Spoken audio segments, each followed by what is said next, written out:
Alors là, on est dans le cas spécifique de la page 18 de la brochure A4 FP01. Okay. Et vous allez avoir donc voyelle, un cas spécifique. C'est la voyelle double R et une autre voyelle. En général, quand le R est à l'arrière d'une voyelle, il va avoir tendance à influencer la prononciation de ce A. Comme nous l'avons vu ici dans la page 16, donc regardons ici par exemple, au lieu d'avoir cat, si on transforme le T et on met un R, ça fait car. Le pet, on rajoute un R à l'arrière, ça fait fern. First, no, not, no, tub, hurt. Okay. Mais là, on va voir que dans certains mots, on va garder la prononciation checked de cette colonne-là, comme s'il n'y avait pas de R.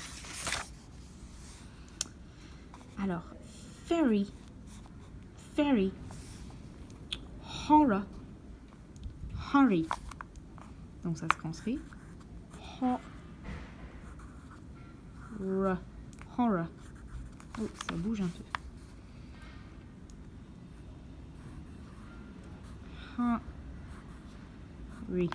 Hurry. Okay. Carry. Donc en général, vous avez une configuration voyelle, R, voyelle. L'idée, c'est que le RY, il ne puisse pas être supprimé, comme ça. Le nom, la prononciation, le sens du mot, ça ne veut plus rien dire en fait. Donc si je fais quelque chose comme, je garde un seul R, voilà comme ça, j'enlève re, je n'ai plus du tout la même chose, faire, quelque chose comme ça, je n'ai plus du tout le même sens. Je perds complètement le sens du mot. Ho, je perds complètement le sens de horror. Re, je perds complètement le sens de hurry. Okay.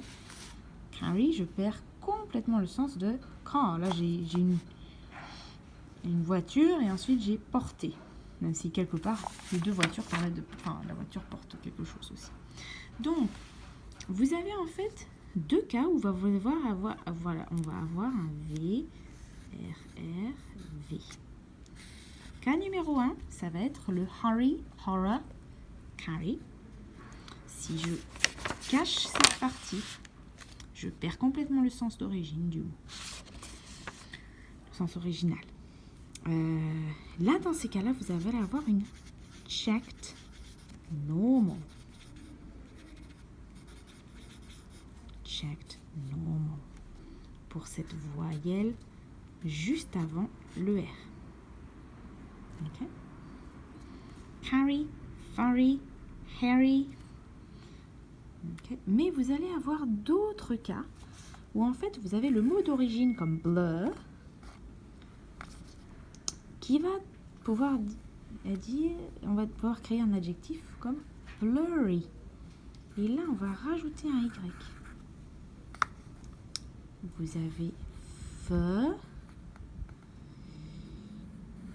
hop, la fourrure, et puis vous pouvez créer quelque chose qui est un peu en fourrure, furry. Si je cache re, je garde quand même le sens d'origine de la racine. Dans ces cas-là, on va garder la prononciation du mot racine qui, lui, a une voyelle à l'arrière et donc va être prononcé en unmodified checked vowel. On va trouver dans cette colonne ici. Unmodified checked vowel. Bonjour.